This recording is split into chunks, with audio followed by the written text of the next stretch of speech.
কথায় আছে বাঙালির ১২ মাসে ১৩ পার্বণ। সেই ১৩ পার্বণের মধ্যে শ্রেষ্ঠ হচ্ছে দুর্গোৎসব।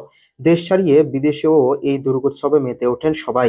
বর্তমান সময়ে দাঁড়িয়ে বেশি দেখা যায় থিমের পুজো, জাঁকজমক। তবে তার ফাঁকেও রয়েছে এমন কিছু বাড়ির প্রাচীন পুজো যেগুলি দেখতে মানুষ এখনো ভিড় করেন। সেই রকমই এখনো বাংলার এই গ্রামের জমিদার বাড়ির পুজোয় মানুষ ভিড় করেন। আমাদের পূর্বপুরুষদের কাশীপুরের রাজার মানে ব্রাহ্মণ পণ্ডিত ছিলেন। তিনি ওখানে তাদের ওই রাজার ঘরে পূজা অর্চনা করতেন।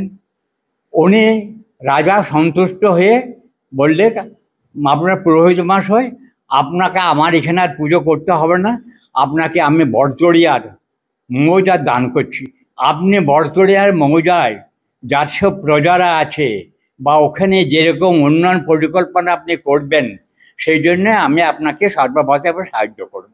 বর্তমান সময়ে হয়তো সেই পুরনো সময়ে জমিদারি নেই, তবে জমিদারি না থাকলেও রয়েছে বাড়ির আভিজাত্য। তাকে আঁকড়ে ধরেই এখনো বংশ পরম্পরায় হয়ে আসছে পুজো। প্রায় ৩০০ বছরের বেশি প্রাচীন কাল ধরে এই পুজো হয়ে আসছে আসানসোলের বরতরিয়া গ্রামের মণ্ডল বাড়িতে। আর দশমীর দিন হচ্ছে আমাদের একটা বিরাট অনুষ্ঠান। সেদিনকে মায়ের ভিজে ভাত, তারপরে ওই আমাদের মাছ পোড়া আমাদের করা হয়। সেই মাছ পোড়া, দই থাকে তার সঙ্গে।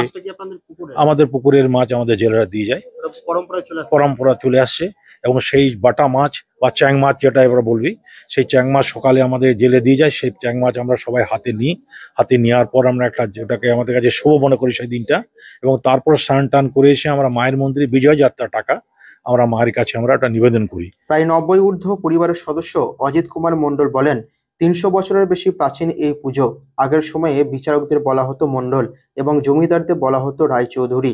তাই কাশিম বাজারের রাজারা দিয়েছিলেন আমাদের রায়চৌধুরী ও কাশীপুরের রাজা দিয়েছিলেন মণ্ডল উপাধি। বরতরিয়া গ্রামটা আগে আমাদের পুরোটাই ছিল।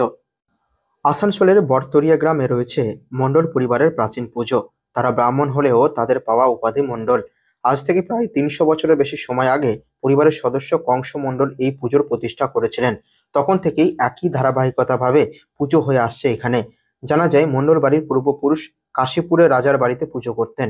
এরপরে রাজা সন্তুষ্ট হয়ে বরতরিয়া মৌজা দান করেছিলেন। তারপর থেকেই এই মণ্ডল বাড়িতে পুজোর সূচনা হয়। আজ ৩২ বছর আমি এই বাড়ির বউ হয়ে এসেছি। আমাদের এই ৪টে দিন খুব আনন্দের সঙ্গে কাটে। পরিবারের সবাইকে নিয়ে আমরা খুব আনন্দের মধ্যে কাটাই। লোকজন আসে আমাদের বাপের বাড়ি থেকে। তবে বর্তমানে জমিদারি নেই, রয়ে গিয়েছে আভিজাত্য, রীতি মেনে নিষ্ঠার সঙ্গে দুর্গাপুজো। পুজোয় মা দুর্গাকে এখানে ৪ দিন বিশেষ ভোগ নিবেদন করা হয়। সপ্তমীতে অন্নভোগে কুমড়ো, পুঁই শাক, কচু দিয়ে সবজি রান্না করা হয়। পাশাপাশি পরমান্ন দিয়ে ভোগ নিবেদন করা হয়। অষ্টমীতে বলি প্রথা আছে, সেদিন লুচি, সুজি ও বিভিন্ন ফল দিয়ে ভোগ নিবেদন করা হয়। নবমীতেও রয়েছে বলি প্রথা, সেদিন বলির পাঁঠার মাংস ভোগ নিবেদন করা হয় এবং সেই প্রসাদ প্রতিটি বাড়িতে দিয়ে আসেন মণ্ডল বাড়ির সদস্যরা। এবং দশমীতে গ্রামের নিজের পুকুর থেকে মাছ ধরে নিয়ে এসে সেই মাছ পোড়া ও পান্তা ভাত দিয়ে সঙ্গে দই দিয়ে ভোগ নিবেদন করা হয়। বিজয়াতে প্রতিমা নিরঞ্জন করে আসার পরে সকলের হাতে দেওয়া হয় খই, দই, নারকেল কুড়ো দিয়ে সঙ্গে গুড় দিয়ে পাকানো লাড্ডু। আসানসোল থেকে রিন্টু পাজা রিপোর্ট, লোকাল 18 বাংলা।